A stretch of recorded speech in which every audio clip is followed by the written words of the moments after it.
نبی پاک صلی اللہ علیہ وسلم کا ارادہ نہیں تھا جنگ کا، حضور جنگ کے لیے نہیں نکلے تھے۔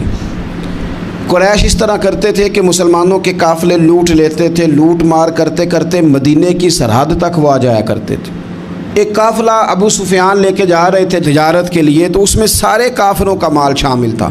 ایک قافلہ جایا کرتا تھا، سارے اپنا اپنا مال شامل کر دیتے تھے۔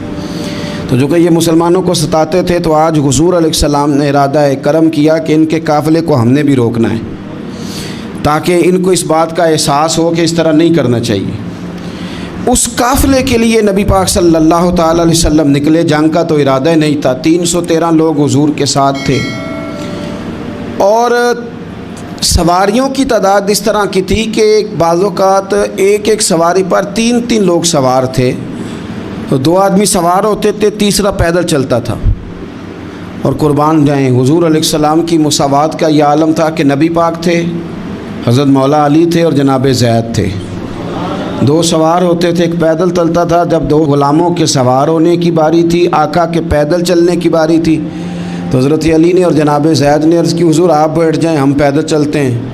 تو حضور فرمانے لگے، نہ تمہارے اندر طاقت زیادہ ہے اور نہ تمہیں ثواب کی ضرورت زیادہ ہے۔ مجھے اللہ نے طاقت بھی زیادہ دی ہے اور میں ثواب سے بھی مستغنی نہیں ہوں، لہذا تم اگر پیدل چل سکتے ہو تو میں بھی پیدل چلوں گا میں بھی پیدل۔ یہ چیز مساوات پیدا کرتی ہے۔ حضور اس طرح جا رہے تھے۔ ابو سفیان بڑے تیز آدمی تھے۔ جب پتہ چلا نا کہ مسلمان حملے کے ارادے سے آ رہے ہیں، تو ایک بندہ جلدی سے دوڑایا، مکے جا کے بتاؤ تم سب کا مال میرے پاس ہے، تو مسلمانوں نے حملہ کر دیا ہے۔ خود اس طرح کیا کہ جس رستے سے وہ جا رہے تھے وہ رستہ بدل کے رستہ کوئی اور اختیار کر لیا۔ قافلہ بھی بچ کے نکل گیا۔ اہل عرب کا طریقہ تھا ایمرجنسی اعلان کرنے کا، ہمارے ہاں بھی طریقہ ہے بریکنگ نیوز، ہے نا جی، چور آ گیا، پھر وہ کئی دفعہ صحیح بھی آتا ہے تو لوگ یقین نہیں کرتے۔ ہر شے کی تو بریکنگ نیوز ہے، اور کھولیں تو بیچ میں سے کچھ بھی نہیں نکلتا، نیری نیوز بھی نہیں نکلتی، بریکنگ کیا نکلنی ہوتی ہے۔ اس لیے میں کہتا ہوں کہ میڈیا کی ہر بات کو تسلیم نہ کر لیا کریں، سوشل میڈیا پہ چلنے والی ہر خبر کو نہ مان لیا کریں۔ یہاں تو اتنا عجیب حال ہے، ہمارے ایک بزرگ عالم دین ہے، بیچارے پچھلے دنوں وضاحت دے رہے تھے، خود بیٹھ کے کہہ رہے تھے، میں زندہ ہوں بھائی، کسی نے میڈیا پہ خبر دے دی کہ میں فوت ہو گیا ہوں۔ وہ کہہ رہے تھے مہربانی کرو مجھے سونے دو، سارا دن ٹیلی فون آتے ہیں اور لوگ مجھے ہی فون کر کے میری تعزیت کا پوچھنے لگ جاتے ہیں۔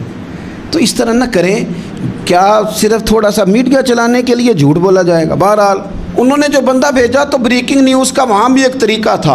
اونٹ کے کان ناک کاٹ دیتے تھے، اپنے کپڑے پھاڑ لیتے تھے۔ اب اونٹ بڑے زور سے چلاتا تھا، جب اس کا ناک کٹ جاتا تھا، اونٹ چلاتا تو لوگ گھروں سے نکل آتے۔ اب وہ جو بندہ ابو سفیان نے بھیجا تھا، اس نے جا کے اپنے اونٹ کے ناک کان کاٹ دیے۔ لوگ دوڑے، باہر نکلے، پوچھا کیا ہوا، تو اس نے کہا نکلو تمہارا تو مال سارا لوٹنے لگے مسلمان۔ ابو سفیان بچ کے نکل گئے تھے، انہوں نے پیغام بھی دیا کہ میں بچ کے آ گیا ہوں، اب آنے کی ضرورت نہیں۔ لیکن انسان کو جو چیز سب سے زیادہ پستی میں لے جاتی ہے وہ اس کا تکبر ہوتا ہے۔ تو مینوں جانتا ہی نہیں، تجھے میرا پتہ ہی نہیں، یہ لے ڈوبتی ہے چیز لوگوں کو۔ انہیں بھی لے ڈوبی، انہوں نے کہا جی اب نہیں واپس جانا، اب چلو۔ 1000 کا لشکر، گانے بجانے والی عورتیں ساتھ، شراب کے مٹکے ساتھ، 10 اونٹ روز ذبح ہو رہے ہیں، سردار دعوتیں پکا رہے ہیں، گوشت بھونا جا رہا ہے۔ بدر میں پہنچ گئے، مسلمان بھی 313 پہنچ گئے۔ یہ ساری رات شرابیں پیتے، وہ ساری رات سجدے کرتے، یہ ناچ گانے سرور کی محفلیں سجتی اور وہ رسول پاک کی تقریر سنتے، حضور کے خطبات سے فیض یاب ہوتے۔ عمیر بن وہب کو بھیجا ابو جہل نے کہا پتہ کر کے آؤ بندے کتنے، اس نے جا کے کہا کہ 312 313 310 اتنے۔ کہنے لگا جنگ کیا کرنی ہے، ان کو سویرے اونٹوں کی پشتوں پہ باندھ کے لے جائیں گے، مکے جا کے دیکھیں گے کیا کرنا ہے۔ یہ تکبر ہے نا۔ تو عمیر بن وہب کہنے لگا ہیں 312 ہیں 313، میرے اندازے میں 310، لیکن ایک کا بھی واپس جانے کا ارادہ کوئی نہیں۔ میں نے جس کو بھی دیکھا ہے شہادت کی دعا مانگتے دیکھا ہے، ارادہ بڑا پکا لے کے آئے، شہادت ہے مطلوب، مقصود ہے مومن، نہ مال غنیمت نہ کشور کشائی۔ نبی پاک صلی اللہ علیہ وسلم نے جب دیکھا نا کہ وہ تو جنگ کے لیے آن پہنچے ہیں اور ارادہ تو قافلے کا تھا، تو حضور نے صحابہ سے مشورہ کیا۔ نبی پاک علیہ الصلوۃ والسلام نے ہمیں بتایا ہے کہ چیزیں مسلط نہ کرو، ہم نہ اپنا مسلط کرتے ہیں۔ یعنی تراویح پڑھنے والا بندہ دوسروں کو بڑا گھورتا ہے کہ تو کیوں نہیں پڑھتا، بھئی تو پڑھ رہا ہے نا تو اللہ سے دعا کر یہ بھی پڑھے، لیکن اپنا مسلط نہ کر، دعوت دے، تبلیغ کر۔ نفل پڑھنے والا سب کو گناہ گار ہی سمجھنے لگ جاتا ہے، عصر کی پہلی 4 سنتے تو کیوں نہیں پڑھتا، تو کیوں؟ بھئی آپ مسلط کریں گے، آپ رائے دیں اور رائے دے کے سائڈ پہ ہو جائیں۔ مسلط کرنے کی تو اجازت نہیں، حضور کا تو حکم چل سکتا ہے نا، چلتا ہے نا، لیکن حضور نے بھی صحابہ سے پوچھا، بھائی وہ تو لڑنے آ گئے ہیں، اب کیا کرنا ہے؟ تو حضرت صدیق اکبر کہنے لگے، حضور کرنا وہ ہے جو آپ نے فرمانا ہے۔ حضرت عمر کہنے لگے، حضور تلواروں کو تو زنگ لگ گیا ہے۔ اور جناب علی شیر خدا مرتضیٰ مشکل کشا غل عطا، مولا کائنات فرمانے لگے، حضور علی اور تلوار یہ تو رشتہ ہی بڑا پرانا ہے، تیاری کریں۔ حضور کا خیال تھا کہ انصار بھی تو بولے نا، یہ تو سب مہاجرین بول رہے ہیں۔ انصار کو جب سمجھ آئی نا کہ اشارہ ہماری طرف ہے، تو حضرت سعد بن عبادہ اٹھے، کہنے لگے، حضور آپ کا اشارہ ہماری جانب ہے؟ فرمایا ہاں۔ کہا یا رسول اللہ صلی اللہ علیہ وسلم، خشکی پہ بھی لڑیں گے اور دریا میں بھی لڑیں گے، حضور انسانوں سے بھی لڑیں گے اور آپ حکم دیں گے تو جنوں سے بھی لڑیں گے۔ وہ بیٹھے تو حضرت مقداد اٹھے اور کمال کر دی، کہنے لگے یا رسول اللہ آپ ہم سے ارادہ پوچھ رہے ہیں؟ ہم کوئی حضرت موسیٰ کی قوم ہے جو اپنے نبی سے کہہ دیں گے آپ لڑیں اور آپ کا خدا لڑے؟ سونیا ہم آپ کے ساتھ لڑیں گے اور آپ کے قدموں پہ جانیں بھی قربان کریں گے۔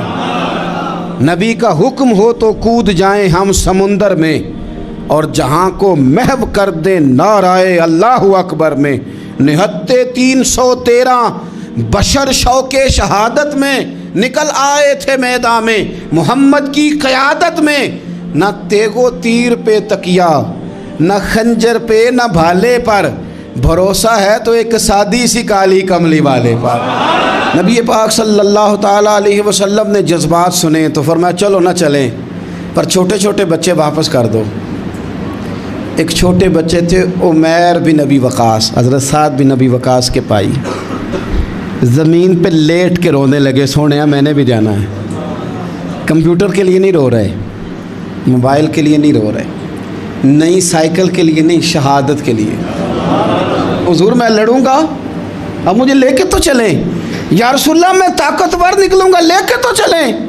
ان کے آنسو دیکھ کے حضور نے فرمایا لے چلو نا ساتھ۔ فطرت مسکرا رہی تھی۔ حضرت سعد بن عبادہ ایک دوسرے سے کہہ رہے تھے ہم سے لڑنے آیا ہے ابو جہل، جس قوم کے بچوں کی شجاعت کا یہ عالم ہے، اس قوم میں علی کا کیا حال ہوگا اور امیر حمزہ کا کیا عالم ہوگا۔ یہ ہمارے ساتھ مقابلہ کریں گے یہ لوگ؟ اور چھوٹے اتنے تھے حضرت عمیر کے تلوار اپنے ہاتھوں سے اپنے گلے میں نہیں لٹکا سکتے تھے، وہ بڑے بھائی نے لٹکائی۔ میدان میں نکلے، حضور علیہ الصلوۃ والسلام نے تقریر کی، فرمایا تمہیں پتہ ہے تم کس جنت کی جانب جا رہے ہو؟ وہ جنت ہے جس کی چوڑائی زمین آسمان کے برابر ہے۔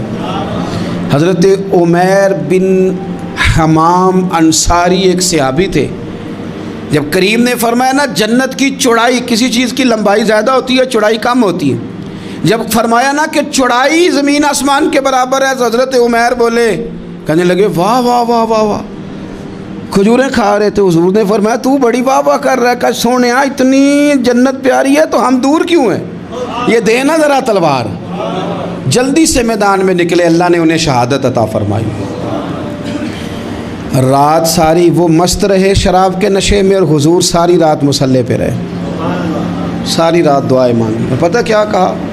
اے اللہ یہ میری کل کمائی تھی 313 جو میں لے کے آ گیا ہوں، اگر یہ ہلاک ہو گئے تو قیامت تک کون تیری عبادت کرے گا، ان کی مدد فرما۔ اور ایک رات پہلے صفیں بھی سیدھی کرائیں، بلکہ صفیں سیدھی کراتے حضرت سواد کے پیٹ پہ چھڑی لگ گئی تو انہوں نے کہا حضور بدلا دیں۔ حضور نے کپڑا ہٹایا تو انہوں نے وجود چومنا شروع کر دیا۔ حضور نے ہمیں سبق دیا کہ صفیں بھی سیدھی کرانی ہے اور دعائیں بھی کرانی ہیں، صف بھی سیدھی ہو مصلی بھی آباد ہو، دونوں کام کرنے، اور پھر توکل ہو، پھر تمہارا دل جمے کہ انشاءاللہ فتح اللہ مسلمانوں کو دے گا. رونے نہ رویا کرو, معیشت کے, معاشرت کے, غریبی کے, تنگ دستی کے, فقیری کے رونے نہ رہو, اللہ کی مدد کو آواز دو. ہم نے وہ لوگ بھی دیکھے ہیں بیچارے جو نہ اسلامی معیشت پہ بات کرتے ہیں, نہ معاشرت پہ, نہ اخلاقیات پہ, اور جب بھی بات کریں گے کہیں گے حضور کو تو علم ہی کوئی نہیں تھا, قاری کچھ نہیں سکتے تھے, مجبور محض تھے معاذ اللہ. یہ تقریریں کریں گے. یہ مسلم شریف کی حدیث ہے, کوئی اختلاف والی بات نہیں, پر بعض اوقات نا دل کو تکلیف ہوتی ہے کہ یار اس طرح کی باتیں کیوں کرتے ہو. یہ مسلم ہے. حضرت انس بن مالک فرماتے ہیں ایک رات پہلے حضور نے چھڑی پکڑی اور میدان بدر میں جا کے فرمایا, لکیر کھینچ کے فرمایا یہاں ابو جہل مرے گا, یہاں عتبہ مرے گا, یہاں شیبہ, یہاں ولید مرے گا. حضور نے لکیریں کھینچی. فرماتے ہیں باقی لوگ جنگ لڑ رہے تھے اور میں چپ کے لکیریں بھی دیکھ رہا تھا کہ حضور نے لگائی تھی. فرماتے ہیں اللہ کی عزت کی قسم کوئی کافر 1 انچ بھی ادھر ادھر نہیں ہوا, جہاں نبی پاک نے لکیر لگا دی تھی وہیں مرا ہے. یہ شان اللہ نے حضور کو دی ہے, حضور کے علم مبارک کا یہ کمال ہے. نہ اس طرح کی باتیں کریں جس سے امت تقسیم ہو. سویرے جنگ شروع ہوئی, صبح 3 کافر میدان میں نکلے, عتبہ, شیبہ اور ولید. 3 انصاری مسلمانوں کی جانب سے مقابلے میں نکلے, لیکن وہ تکبر جو ہوتا ہے نا وہ جان چھوڑتا نہیں. تو ولید کہنے لگا, عتبہ شیبہ کہنے لگے ہم نے نہیں ان سے لڑنا, یہ تو ہمارے پائے کے ہی نہیں, کوئی قریش میں سے بھیجو, قریش میں سے. آپ نے کون سا ناراض ہونا ہے, ویسے چودھریوں کے بچے, سیٹھوں کے بچے کچھ بھی نہیں کر پاتے, کیونکہ ساری زندگی لوگ چودھری صاحب کہہ کے دماغ ہی نہیں ٹھیک ہونے دیتے, وہ رہ جاتا ہے کام سے ہی. میرے حضرت صاحب فرمایا کرتے تھے, میرے استاد جی, کسی گھر میں علم چلا جائے تو کئی دفعہ نکل آتا ہے, لیکن کسی گھر میں پیری مریدی چلی جائے وہ نہیں نکلتی, کیونکہ پیر کا بیٹا جس طرح کا بھی ہو لوگ پیر مان ہی لیتے ہیں. اور اسی طرح کسی گھر میں چودراہٹ چلی جائے تو وہ بھی باہر نہیں آتی. بچوں کو لوگ چودھری کہہ دیتے ہیں, اس بیچارے کا بھی دماغ خراب ہوتا ہے, کچھ کر ہی نہیں پاتا. یہ چودراہٹ ہر جگہ مصیبت کھڑی کرتی ہے الا ماشاء اللہ. ولید کہنے لگا ہم نے نہیں لڑنا, یہ ہمارے پائے کے بندے پہ جو انصاریوں سے لڑے. تو فطرت مسکرا کے کہہ رہی تھی لگتا ہے تمہارا جلدی مرنے کا ارادہ ہے. ٹھیک ہے, پھر نبی کریم نے فرمایا ٹھیک ہو گیا, چلو. ابو عبیدہ بن جراح اٹھے, حضرت عبیدہ اٹھے. حضور نے فرمایا اب اللہ کا شہر امیر حمزہ اٹھے, حضرت امیر حمزہ اٹھے. تیسرے نمبر پہ حضور نے فرمایا یا علی کم, علی اٹھنا جار ذرا نکلنا میدان میں. دیواریں ہلتی رہتی ہیں اور در کانپ جاتا ہے, علی کا نام سن کے اب بھی خیبر کانپ جاتا ہے. حضرت علی شیر خدا رضی اللہ تعالیٰ عنہ, مولا کائنات اٹھے, حضرت امیر حمزہ اٹھے, حضرت عبیدہ اٹھے. عتبہ کے مقابلے میں گئے, حضرت امیر حمزہ قتل کیا اپنے دشمن کو. شیبہ کے مقابلے میں گئے حضرت عبیدہ, لیکن حضرت عبیدہ بوڑھے تھے, اس نے ان پہ حملہ کیا, ان کا پیر کاٹ دیا. حضرت علی نکلے ولید کے مقابلے میں, 2 ہی ضربیں لگائیں, ولید کا سر کاٹ کے حضرت عبیدہ کی مدد کو بھی پہنچ گئے حضرت علی, اس کو بھی قتل کیا. پھر حضرت عبیدہ کو اپنے کندھوں پہ اٹھایا, نبی پاک کی بارگاہ میں لائے. انہوں نے حضور کے قدموں کو چوم کے کہا حضور مجھے شہادت ملی کہ نہیں ملی؟ تو نبی پاک نے فرمایا رب نے تمہیں شہادت کا درجہ دے دیا ہے. اب میدان میں جہاد شروع ہوا, لڑائی شروع ہوئی, لوگ نکلے. حضرت زبیر بن عوام بھی برچھی لے کے. ایک کافر نکلا, آس اس کا نام تھا, وہ سارا لوہے کا لباس پہن کے آ گیا, صرف آنکھیں نظر آ رہی, بڑے مسلمانوں کو زخمی کر رہا تھا. اب کیسے لڑیں اس کے خلاف؟ تو حضرت زبیر بن عوام کے ہاتھ میں برچھی تھی, بس آنکھیں نظر, اتنی زور سے اللہ اکبر کہہ کے برچھی ماری نا کہ اس کا آپ نے گلا ہی کاٹ کے رکھ دیا, ہر چیز اس کے دماغ سے باہر نکل آئی, زمین پہ تڑپا. وہ برچھی اتنی پسند آئی نبی پاک کو. حضور کو صرف تسبیح پسند نہیں آتی, برچھی بھی پسند آتی. حضور کو صرف تلاوت والا مومن نہیں, جہاد والا بھی پسند آتا ہے. اصل پتہ مسئلہ کیا ہے کہ مسلمان نا ایک چیز دیتے ہیں پھر اسی کا شکار ہو, دوسری کو چھوڑ دیتے ہیں. دین ہمہ پہلو ہے, آپ سجدے کی بات بھی کریں, جہاد کی بھی کریں, دونوں دین ہیں. اور یہ یاد رکھیں کہ اسی سے مسلمان مضبوط ہوتا ہے. حضور کو برچھی اتنی پسند آئی کہ آپ کو بخاری میں ملے گا, نبی پاک نے برچھی لے کے بطور یادگار کے اپنے پاس رکھ لی. پھر وہ برچی حضرت صدیق اکبر کے پاس رہی، پھر وہ برچی حضرت عمر کے پاس رہی، پھر حضرت عثمان کے پاس رہی، پھر مولا علی کے پاس رہی۔ سبحان اللہ۔ میں ان لوگوں کو کیا کہوں جنہوں نے مکے مدینے میں نبی پاک کی یادیں مٹا دی ہیں۔ سونے نے تو صحابہ کی یادگار تلواریں بھی سنبھال کے رکھی، اور تم نے حضور نے جس کنویں سے پانی پیا تھا وہ کنواں ختم کر دیا، تم نے جہاں حضور نے غسل کیا تھا وہ جگہ ختم کر دی۔ کیا بات کرتے ہو صاحب، وہ جگہیں تو ہمارے لیے چومنے کے لائق تھیں اور آنے والی نسل کو وہاں عقیدت کے پھول برسانے تھے۔ تم نے کیا سلوک کیا؟ جنگ آگے بڑھی، تلواریں چمکیں، 2 چھوٹے بچے، او نوجوانوں خدا را واپس لوٹو اپنے دین کی طرف، 2 چھوٹے بچے، اور یہ اس طرح کے لفظ ہیں، مجھے کہہ لینے دو وہ دیسی تھے، مجھے کہہ لینے دو پینڈو تھے۔ وہ 2 بچے آ کے حضرت عبد الرحمن ابن عوف سے پوچھتے ہیں، کہتے ہیں چاچا جی ابو جہل کدھر ہے؟ یہ لفظ ہیں حدیث میں، چاچا جی، چاچو کدھر ہے ابو جہل؟ وہ کہتے ہیں میں نے ہاسکے کا پتر، تم نے کیا کہنا ہے؟ تو چھوٹے والے کو باتیں بھی صحیح نہیں کرنے آتی تھیں، کہنے لگا چاچا اسے مارنا ہے۔ کہا کیوں مارنا ہے؟ کہا اس لیے کہ ہم نے سنا ہے وہ ہمارے نبی کو برا کہتا ہے معاذ اللہ۔ کہا تم اگر نام مار سکے تو چھوٹا کہہ رہا ہے، کہتا نام مار سکے تو مریں گے تو صحیح نا حضور کے نام پہ۔ حفیظ جلندری کہتے ہیں وہ کہہ رہا تھا مریں گے یا ماریں گے اس ناری کو، سنا ہے گالیاں دیتا ہے وہ محبوب باری کو، معاذ اللہ حضور کو برا کہتا ہے۔ میدان میں آئے دونوں، زور زور سے تلواریں ماری، گھوڑے سے گرا لیا ابو جہل کو۔ حضرت معاذ جو تھے بڑے والے، ان کا بازو کٹ گیا، تھوڑا سا گوشت سال لٹک رہا تھا۔ یہ نرم و نازک بچے ہمارے، یہ میدانوں میں کام کریں گے، جن کو تھکاوٹ ہوتی ہے، جو پیناڈال کی گولی کھا کے سوتے ہیں رات کو، بازو لٹک رہا تھا۔ حضرت معاذ نے اس پر اپنا پیر رکھا، جھٹکا دے کے اتار دیا۔ حضرت عبداللہ ابن مسعود کو کہا، انہوں نے گردن کاٹ دی ابو جہل کی۔ دونوں تلواریں لے کے حضور کے پاس گئے۔ چھوٹا کہتا ہے حضور میں نے مارا ہے، بڑا کہتا ہے حضور میں نے مارا، کہتا ہے نہیں تو پیچھے تھا میں نے مارا ہے، وہ کہتا ہے نہیں تو بعد میں آیا تھا میں نے مارا ہے۔ فرمایا تلواریں دکھاؤ نا۔ جب تلواریں دکھائیں تو حضور فرمانے لگے تم دونوں نہیں مارا ہے، برابر کا ثواب ہے۔ جس کا بازو کٹا تھا کریم رسول نے فرمایا ادھر لا نا بازو، وہ بازو لائے، حضور نے اسی جگہ رکھ کے نا دوبارہ لعاب دہن لگایا۔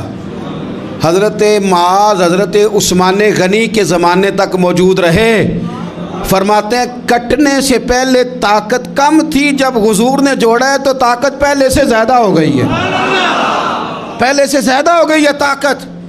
کہتے ہیں کہ نبی پاک سید عالم صلی اللہ علیہ وسلم کی خدمت میں حضرت عکاشہ آئے، کہنے لگے سونیا میرے جذبات کنٹرول میں نہیں آ رہے، میں ان بے ایمانوں کے گلے کاٹوں گا، پر میرے پاس تلوار ہی کوئی نہیں، کوئی تلوار ہو تو ماروں نا۔ ایک درخت کی جڑ تھی، ٹہنی تھی، حضور نے یوں کر کے کھینچی، فرمایا یہ لینا تلوار۔